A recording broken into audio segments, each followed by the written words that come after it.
ENT specialist doctor Saifullah हमारे साथ मौजूद है, हकीम गालिब आगा हमारे साथ मौजूद हैं, डॉक्टर फरहाना रहमान जो कि जनरल फिजिशियन है, और साथ में जनाब उनके मौजूद हैं डॉक्टर सादिया खालिद जो कि फैमिली फिजिशियन है। आप तमाम तर मोअज़्ज़िज़ गेस्ट को अपने शो में खुश आमदीद कहना चाहती हूँ। मुझे लगता है फ्लू मेरे दिमाग को चढ़ गया आज, पता नहीं क्यों हर चीज़ मुझे मुतासिर कर रही है, लेकिन बाकी मौसम एकदम से चेंज हुआ है और हर बंदा जो है ना अब वो परेशान नज़र आ रहा है। मतलब पहले लोग ये रो रहे थे कि जी सर्दी नहीं आ रही, सर्दी नहीं आ रही, सर्दी नहीं आ रही, सर्दी आ गई तो लोग कह रहे लो जी सर्दी आ गई है। तो हम किसी हाल में खुश रहने वाले तो नहीं है, लेकिन अभी जो एकदम से जनवरी में जो सर्दी की हम कह सकते हैं कि जो मौसम में थोड़ी सी शिद्दत आ गई, हल्की सी शिद्दत आ गई है, इसमें एहतियाती तदाबीर क्या होनी चाहिए? ये डॉक्टर साहब, आई स्टार्ट फ्रॉम यू। सबसे पहले हैंड हाइजीन, जिसको हम सबसे ज़्यादा इग्नोर करते हैं। The hand hygiene is very important. आप बैक्टीरियल, वायरल, हर किस्म की बीमारियों से बच सकते हैं अगर आपकी हैंड हाइजीन अच्छी है। और उसके साथ साथ डाइट, अगर आपकी अच्छी डाइट है, आप अपनी मतवाजन ग़िज़ा ले रहे हैं और आराम, रेस्ट, स्लीप अपना टाइम पे ले रहे हैं, तो I think that is more than enough. मैं डॉक्टर साहब बच्चे के स्कूल से जो बाकी जो माओ से जब इंटरेक्शन आ रहे रहता है तो, और मैं ग्रुप में भी देख रही होती हूँ, every other child is under the weather. Exactly क्या वजह है ये? बच्चों में तो सबसे पहले मदिया यही मसला है ना कि हम सबको सिखा सकते हैं, बच्चों को हम कंट्रोल नहीं कर सकते। और ये आपका ड्रॉपलेट इन्फेक्शन है, ये खांसने छींकने से फैलता है। बच्चे ही घर में ला रहे होते हैं, बुजुर्गों को, प्रेग्नेंट खवातीन को मुतासर कर रहे होते हैं, जो बेचारे बाहर नहीं जा रहे लेकिन बच्चों की वजह से अफेक्टेड हो रहे हैं। आपस में खेलना कूदना, बच्चों को आप कितना हाथ धुलवा लेंगे, कितना उनसे कफ एटिकेट सिखा लेंगे, वो कहीं ना कहीं जो है एक्सपोज हो रहे हैं। फिर अगर वैसे डायरेक्टली एक्सपोज नहीं हो तो सर्फेसिस पे जहाँ पे जर्म्स हैं, जहाँ पे ये वायरस है, उस किसी ने टच किया, बच्चे टीचर के देखने कहने से पहले ही खा चुके होते हैं चीज़ें, मुंह हाथ नाक को लगा चुके होते हैं। तो सबसे मेन बड़ा सोर्स क्राउडेड प्लेसेस में स्कूल है जो इस वक्त इसके स्प्रेड का बाइस है, और ज़्यादातर स्कूल के बच्चे ही, और फिर उनसे पूरा घर इफेक्ट हो रहा है। एक बच्चा बीमार होता है, सुनने में आता है कि पूरा घर पड़ गया उसके पीछे पीछे, क्योंकि बच्चे को हैंडल करने वाले भी नहीं समझते कि हमें अपनी एहतियात की बहुत ज़रूरत है। वो कहते बच्चा है कोई बात नहीं, हमें नहीं लगेगा, हम तो बड़े हैं। और लोग कहते हैं बच्चों की इम्यूनिटी तो स्ट्रांग होती है ना, कोई बात नहीं, बच्चों की इम्यूनिटी तो स्ट्रांग अच्छा है, बल्कि बन रही है, चलो नेक्स्ट टाइम के लिए बन रही है। लेकिन ये कि इट ऑल डिपेंड्स, जो अंडर 5 ईयर्स है वो सबसे ज़्यादा जो है ना हाई रिस्क ग्रुप आता है। अगर हम कहें तो अंडर 5 ईयर वाला हाई रिस्क ग्रुप है, उसका ज़्यादा ख्याल रखने की जरूरत है, क्योंकि उनकी जो इम्यूनिटी जितनी भी स्ट्रांग हो इस वक्त वो उस चीज़ को फाइट नहीं कर सकते। और जो उसकी मेन कॉम्प्लिकेशन है जिससे सबको डर लगता है, नमूनिया या रेस्पिरेटरी डिस्ट्रेस सिंड्रोम, जब जाके इंसान बिल्कुल हेल्पलेस हो जाता है, तो उससे बचाने के लिए आपको अभी से स्टेप लेना है। अभी से जनाब सारे काम करने। गालिब आप बताएं कि क्या इस एहतियात, किस चीज़ में सबसे एहतियात करने की ज़रूरत है? सबसे पहले तो जिस तरह बात हुई कि अपनी हाइजीनिक कंडीशंस को सबसे ज़्यादा एहतियात करनी है। स्कूल की बात हुई, मैं हमेशा यही कहता हूँ कि एक बच्चा बीमार होता है, सब बीमार हो जाते हैं स्कूल के बच्चे। आप एक बच्चे की पढ़ाई 2 दिन की रुकवाने के बजाय 20 बच्चे क्लास में, उन सबकी 2 दिन की 4 दिन की पढ़ाई डिस्टर्ब हो रही होती है, और उनके घर वालों के जो रूटीन ऑफ लाइफ है वो भी डिस्टर्ब कर रहे होते हैं। क्योंकि जब बच्चा बीमार होता है यकीनन तो पूरे जो घर वाले हैं वो उसमें मुलविस हो जाते हैं, और अगर सिर्फ बच्चा भी बीमार है तो यकीनन घर का जो एक माहौल होता है उसमें बहुत ज़्यादा तब्दीली आती है। आपने बात सही किया, क्योंकि बहुत सारे पेरेंट्स को कहते हैं क्या छुट्टी इसको करानी है, और अब बीमार बच्चे को स्कूल भेज देते हैं। तो आप ये नहीं सोचते कि वो दूसरे बच्चे को देगा और वो भी बीमार होगा। हम सिर्फ 2 दिन की छुट्टी अगर करा लें बच्चे की, खासकर जो कि 4 क्लास से कम बच्चे हैं, 10 साल से कम है, तो बेहतर है, क्योंकि वो दूसरे लोगों को, दूसरे बच्चों की जो पढ़ाई है वो मुतासिर नहीं होगी। देन कुछ ऐसी चीज़ें जिस तरह अभी बात भी हो रही है कि बच्चे कुछ भी उठाया खा लिया, बगैर देखे खा लिया, चीज़ों को सही तरह हाइजीनिक कंडीशंस को नहीं देखा और चीज़ों को आगे पीछे करके चीज़ें मैनेज कर ली, तो वो थोड़ा सा जो है वो बीमारियों में ज़्यादती का बायस बनता है। तो बेहतर है कि चीज़ों को थोड़ा सा मॉनिटराइज रखें, बच्चों को थोड़ा सा ऐसी ग़िज़ाएँ ज़रूर दें जो कि नेचुरल से करीब हैं, ताकि बच्चों को बीमारी की तरफ जाने से पहले रोका जाए, उनकी इम्यूनिटी को रोका जाए, सफाई बेहतर रखी जाए ताकि उनकी बीमारी से रोका जाए। तो मेरे ख्याल से ये ज़्यादा बेहतर है कि प्रिकॉशन पहले हो, ज़्यादा बेहतर है। डॉक्टर साहब, आप अपने मरीजों को वैसे क्या डांटते थे, आप क्या समझा रहे थे उनको, क्या करें? बेसिकली द सेम थिंग, मतलब कि हैंड हाइजीन, ठीक है, सोशल डिस्टेंसिंग, ठीक है, जिस तरह अगर बच्चा बीमार है आप उसको ना भेजें। प्रेशर्स बहुत होते हैं बच्चों पे आजकल, स्कूल में दाखिले और ये टेस्ट और वो टेस्ट एंड ऑल दीज। 12 साल की बच्ची आई, उसके एक्यूट ओटाइटिस मीडिया था, कान में शदीद दर्द, इन्फेक्शन। आई रिमेंबर हर, मैंने कहा कि बेटा आपका तो नहीं, आपको छुट्टी करनी पड़ेगी। उसने कहा मेरा ग्रामर स्कूल का एडमिशन है, मेरी ट्रांसक्रिप्ट ख़राब होगी। 12 साल की बच्ची ने मुझे ट्रांसक्रिप्ट के बारे में बोला कि मेरी वो ख़राब होगी। मैंने कहा listen, you have a responsibility for protecting your self. आप अपनी सेहत का ख्याल रखना सीखो, काम होते रहेंगे। It's a lesson in life, हमने एक्सपीरियंस के साथ सीखा है। बच्चों में ये भी प्रेशर कितना है, ऑफ कोर्स पढ़ाई का प्रेशर भी कितना है, और ये 12 डाला साल जाता की है ना, बच्ची ये की- हमारी सोसाइटी डालती है। It's a competition, so like the parents are equally responsible in this कि वो हमें काम पे जाना है, भाई बच्चे को स्कूल भेजो ताकि हमारी रूटीन डिस्टर्ब ना हो। बिल्कुल बिल्कुल। All these things play a role, so we have to act more responsibly. Schools का भी वो प्रेशर आता है कि बच्चे के एग्जाम्स टाइम पे होने चाहिए, ये होना चाहिए, अटेंडेंस इतनी होनी चाहिए। भाई यूज कॉमन सेंस। कोविड आया था, स्कूल्स बंद हुए थे ना, because that was the major factor in Covid कि आपका जो स्कूल है, आप बच्चों को इतना कंट्रोल नहीं कर सकते। आप उनको एक ही चीज़ कर सकते, घर पे बिठा सकते हैं। और जब घर पे बैठे तो जिस तरह हमारा जो ENT का काम है, tonsils and all these things, उसके इंसिडेंसेस खासे कम हुए क्योंकि बच्चे स्कूल नहीं जा रहे थे, तो क्रॉस इन्फेक्शंस नहीं हो रहे थे। So the incidence of tonsillitis and ये सारी चीज़ें सब कम हो गए। कुरान में भी यही लिखा है, 6 साल की उम्र पे भेजो। क्या बाकी छोटे बच्चे तो सबसे पहले वो पकड़ते हैं। मदिया, इसमें हमारे स्कूल्स है ना, तो मॉन्टेसरी के बच्चों को हमें समझ नहीं आती कि आपने PhD करानी है, बच्चे को बुखार हो गया है, टर्म है, असेसमेंट है, हम कल ले लेंगे, परसों ले आप ये बात करिए। अच्छा, बुखार वाली बात तो नहीं, लेकिन अगर वो कहते हैं बारिश तूफान भी आ रहा है, तो मैं भी, मेरा बच्चा छोटा भी था ना, तो मैं इसको तब भी स्कूल लेके जा रही हूँ क्योंकि मैंने तो सुबह ऑफिस आना है, तो क्योंकि मेरी अम्मी ने कभी भी छुट्टी नहीं कराई, रीजन तो फिर हम आदत एक बन जाती है। आजकल जो सबसे ज़्यादा डॉक्टर साहब आपके पास जो लोग आ रहे हैं, उनको प्रॉब्लम क्या है? जैसे मैं बात कर रही हूँ सुपर फ्लू की, जो इन्फ्लुएंजा है, लोगों को आजकल कौन सी ज़्यादा बीमारियाँ हिट करती हैं? अच्छा देखिए, वायरल एंड एलर्जिक अब बहुत ज़्यादा ट्रेंड है कि एलर्जीज भी प्रेवलेंट हैं। अच्छा, वायरसेस बहुत ज़्यादा कॉमन है, जिसमें कॉमन कोल्ड, इन्फ्लुएंजा है। अगर आप किसी से बात करते हैं तो अक्सर हम बात करें जी हमें फ्लू हुआ है। फ्लू इतनी स्ट्रॉन्ग टर्म है जिसको आप यूज़ करते हैं, थोड़ा सोचें। कॉमन कोल्ड जो बहुत माइल्ड सी इलनेस होती है, दैट इज़ वेरी प्रेवलेंट, ठीक है। उसके बाद इन्फ्लुएंजा जो है, जो कि फ्लू वायरस, जिसको फ्लू लोग कह रहे होते हैं, that is caused by influenza virus, और it's a dangerous thing, right. आप जो कॉमन सिम्टम्स हैं, जिसमें लो ग्रेड फीवर है, कॉफ है, हेडेक है, स्नीजिंग, कॉफिंग, ये सब कॉमन कोल्ड के सिम्टम्स हैं। अगर आपको खुदा ना खासा इन्फ्लुएंजा या फ्लू है तो उसमें हाई ग्रेड फीवर है, सिम्टम्स थोड़े ज़्यादा जो है वो हार्श है, तो उसके लिए तो आपको फौरन अपने डॉक्टर से रुजू करना चाहिए। और अगर आपको सिंपल एलर्जीज हैं एंड फ्लू कॉमन कोल्ड के सिम्टम्स हैं, तो आप घर में रेमेडीज यूज़ कर सकते हैं, एंटी एलर्जिक यूज़ करें। डॉक्टर साहब please correct me if I am wrong. जैसे मैंने अपने शो के आगाज़ में भी कहा कि जो इस सर्दियों के सीज़न में हम देखते हैं कि जो एल्डरली डेथ रेट है जो बढ़ जाता है। Yes. मैं एक बार पढ़ भी रही थी, उसमें भी आ रहा था कि it's because of flu as well. Yes. So please correct me. देखिए, इट्स इन्फ्लुएंजा वायरस जो कि फ्लू कॉज करता है, और ये and इतना influenza खौफनाक हो can सकता है, lead to death. जानलेवा हो सकता है। Yes. जी हाँ। देखिए, उसमें आगे निमोनिया, फिर उसकी बहुत सारी आगे कॉम्प्लिकेशंस होती हैं। तो अगर किसी को इन्फ्लुएंजा है या फ्लू वायरस डिटेक्ट हो गया है तो he should go to a doctor. Hospitalisation होती है, और ओल्ड एज में तो आप बिल्कुल भी जो है ना, आप कोई रिस्क नहीं ले सकते। तो फ्लू शॉट्स वैसे बिल्कुल लगवाने चाहिए। एवरी लाइक नवंबर सितंबर में फ्लू शॉट्स लगाने चाहिए। उसके साथ ये होता है कि आपको थोड़ी सी कवरेज मिल जाती है, दैट्स इट। फ्लू शॉट्स आपके पास जो आज के मरीज आ रहे हैं डॉक्टर साहब, उनको किस चीज़ की ज़्यादा प्रॉब्लम है? मदिया, यही कॉमन कोल्ड के साथ आते हैं, और वही वाली बात है ना कि डायग्नोज कैसे किया जाए, क्योंकि यूजुअली फ्लू और कॉमन कोल्ड को आप क्लिनिकल ग्राउंड्स पे डायग्नोज करते हैं। कभी कभी ज़रूरत पड़ती है सेवियर केसेस में कि आप रैपिड टेस्टिंग करवाएं या एडमिट करें पेशेंट को या रेफ़र करें।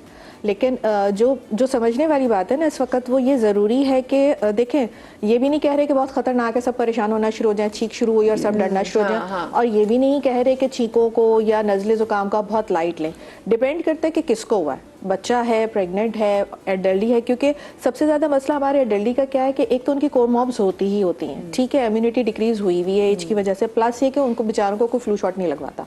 बच्चे और बड़े तो जाके लगवा लेते हैं। मैंने जिंदगी में फ्लू शॉट्स नहीं लगवाए, थोड़े बहुत वर्किंग कोविड की वो वैक्सीन लगवाई थी, और वो भी यूजुअली बड़े मना कर रहे होते हैं ना, घर से नहीं जाएंगे, डॉक्टर के पास नहीं जाएंगे, इंजेक्शन नहीं लगवाएंगे, तो वो उस बात को मान लिया जाता है और उनकी इलनेस को थोड़ा लाइट लिया जाता है कि एज है, खांसी हो रही कोई बात नहीं, एज है। लेकिन कोई भी देखिए डिफरेंट है।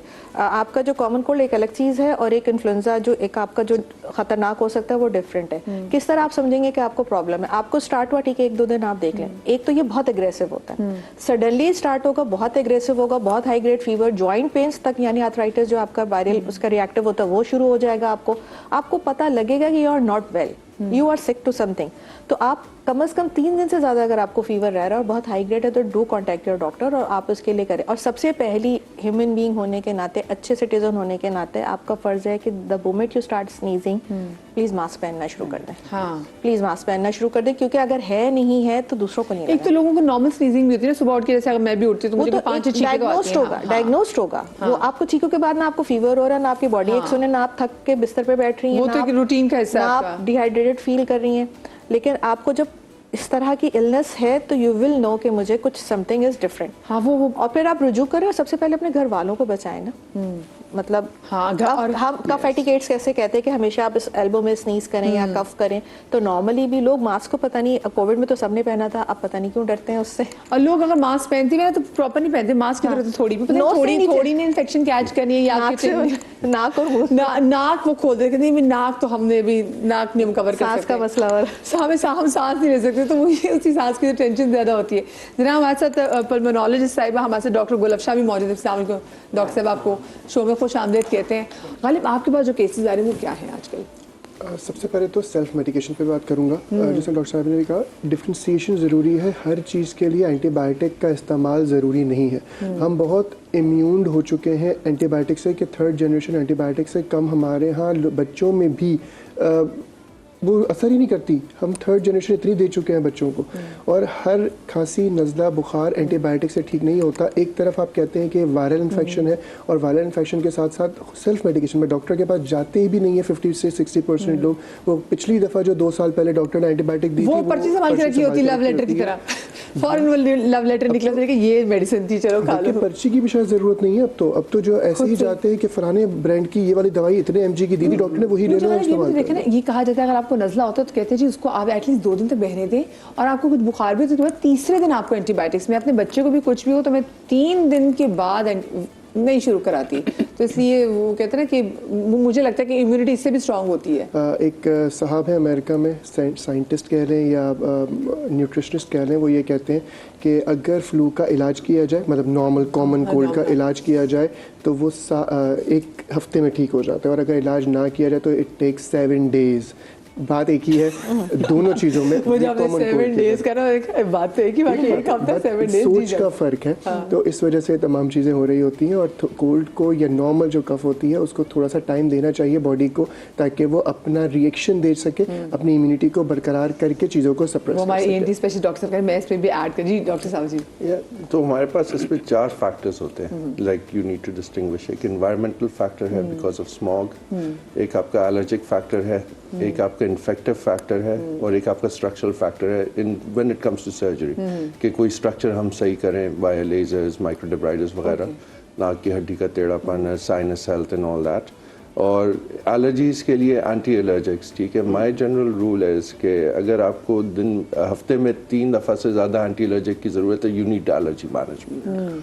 आपको स्किन इचिंग है, आपको आइज में इरिटेशन हो रही है, आपको नज़ला हो रहा है, तो यू नीड एलर्जी मैनेजमेंट। और जो मास्क की हम लोग बात करते हैं, यस, आप बाहर जाएं साउथ ईस्ट एशिया में तो आपको जो भी स्टोर वाला होगा आपके पास आएगा, मास्क पहन के बात करेगा। दुकान वाला अपनी सेफ्टी के लिए बिल्कुल, they will all talk with a mask. Airport पे, क्राउडेड प्लेसेस में वी नीड टू अडॉप्ट, हमें खुद चेंज करने की ज़रूरत है कि हम लोग मास्क पहने अपनी सेहत के लिए, अपनी सेफ्टी के लिए होता है। तो और इम्यूनिटी पे फोकस करें। हमारा vitamin D level, D3 level बहुत कम है, मतलब आप उस पर फोकस करें, that increases your immunity. Covid में ये बात करी और वैसे भी हमारा तो जो मैं अपने शहर में भी तो ऑब्जर्व करती हूँ, जो एक अच्छा टाइम है विटामिन डी सूरज से में मुफ्त लेने का, उस टाइम भी लोग सो रहे होते हैं। तो हमारी तो वैसी रूटीन बड़ी आउट है कि अगर जो वैसे हम कहते हैं जी हम चीज़ें नहीं खा सकते, हम दवाइयाँ नहीं खा सकते, ये चीज़ें महंगी हैं, फलाने इंजेक्शन नहीं लगवा सकते, और अगर आपसे कहें कि धूप ले लें तो उस टाइम हम सो रहे होते हैं। और ये मुझे बताएं, जो 12 बजे वाली धूप, क्या वो भी विटामिन डी वाली धूप होती है? ज़रा प्लीज़ लोगों को बताएं। इट्स लाइक अर्ली मॉर्निंग वाली और जो है डस्क वाली, और उस पे जो है आपको जो यूवी लाइट्स होती हैं, they produce react with your skin को लगती हैं और फिर विटामिन डी बनता है। तो यू हैव अपनी सेहत का ख्याल रखना है। रेगुलर एक्सरसाइज ऑल्सो जो है आपका इम्यूनिटी बूस्ट करती है। अगर आप 20 मिनट भी एक्सरसाइज करते हैं, वॉक करते हैं, तो आपको एक इम्यूनिटी बूस्ट मिलता है। ग्रीन टीज आप मैं खुद रेकमेंड करता हूँ, खुद पीता हूँ moringa T. It's a super food. मतलब खुश हो गए गालिब, यहाँ पे गालिब मोरिंगा बहुत सपोर्ट करते हैं। या so like it's a balance right. आप अपनी खुराक का ख्याल रखेंगे, आपकी खुराक सही होगी, आपको फिर दवाइयों की ज़रूरत नहीं पड़ेगी, ठीक है। और रेगुलर पैनाडोल्स जो वायरल इन्फेक्शंस में होता है कि आपको जो है कि साइटोकाइन स्टॉर्म आपकी बॉडी को ये आपने क्या नाम लिया डॉक्टर साहब, जरा प्लीज इसको बताएं इसको। साइटोकाइन स्टॉर्म ये क्या होता है? जो बीमारी का एक जहर होता है जो असॉल्ट करता है आपकी बॉडी को, कमज़ोर करता है। जो उसके जो क्या कहते हैं हथियार होते हैं आपको कमज़ोर करने के लिए, आप उसको जो है उसके इफेक्ट को निगेट करते हैं बाय रेगुलर पैनाडोल। थर्मामीटर से चेक करें, रेगुलर पैनाडोल लें, स्टीम लें और ग्रीन टी पिएं और एंटीहिस्टामिन लें। बुजुर्गों को तो स्पेशली ख्याल करें, इससे मैंने डॉक्टर सादी से पूछा था। मैं उसी बात पे डॉक्टर साहब दोबारा आना भी चाहती हूँ, ताकि अभी हम पिछले भी रिपोर्ट्स आ रही थी, अभी हमने न्यू ईयर पे भी हमने देखा कि कितनी जो ऐसी रिपोर्ट्स आ रही हैं जो हमारे सरकारी अस्पतालों में कितनी जो है मरीज़ों की तादाद थी और एल्डरली लोगों की तादाद तो ज़्यादा थी। ये कितना लीथल और जानलेवा साबित हो सकता है फ्लू, ये मैं चाहती हूँ ज़रा लोगों से इस हवाले से बात भी ज़रूर करें, क्योंकि हम इस टाइम में बाहर से जाके खाना भी लेकर आ रहे हैं, वैसे वायरल डिजीज़ बहुत सारे लेकर आ रहे हैं। सी अगेन वही वाली बात है, इट्स एक्सट्रीम्स ऑफ एज। मतलब 0 to 5 years जिस तरह इम्यूनिटी आप कहती हैं, आप जो भी कर लें सही नहीं होगी। और फिर एक्सट्रीम्स ऑफ एज आपकी इम्यूनिटी कम हो रही होती है। कल ही मतलब अजीब व गरीब केस था कि एक 85-year-old पर्सन, उसकी नाक में कीड़े उग रहे थे। Oh my god. उसको निकाला मेरे पास। It's like very rare case, मतलब दुनिया में बहुत कम देखा है। तो ये अजीब व गरीब चीज़ें निगलेरिया। डॉक्टर साहब उसकी वजह क्या थी जो नाक में मे बी क्लीनिंग वगैरह की वजह से? कोई ऐसी रीज़न नहीं थी। I think whatever it is, मतलब ओल्ड एज में अजीब इम्यूनिटी का कम होना, basically that's what hygiene also matters ना, कि Hygiene, वो poor कोई hygiene. फ्लू चल रहा होगा, समथिंग नमाज मस्ट ही बी आदमी गोइंग है, ऑन। वजू कर रहा है, बट लाइक होने वाली बात at 85 anything can go wrong, you know, like it's like whatever it is, आप ये डैमेज कंट्रोल ही कर रहे होते हैं उस वक्त। तो you don't want to go to that stage. मतलब एक्सट्रीम्स में तो ये सारी चीज़ें भी देखी गई हैं, जिस तरह जो डेंगू भी है, मलेरिया भी है और नेगलेरिया भी, उससे भी हम डरे हुए हैं। जनाब हमें छोटी सी ब्रेक लेनी है, ब्रेक से जब वापस आते हैं डॉक्टर अफशा भी हमारे साथ मौजूद है। गालिब किचन काउंटर में जाएंगे, कहीं में जाएगा।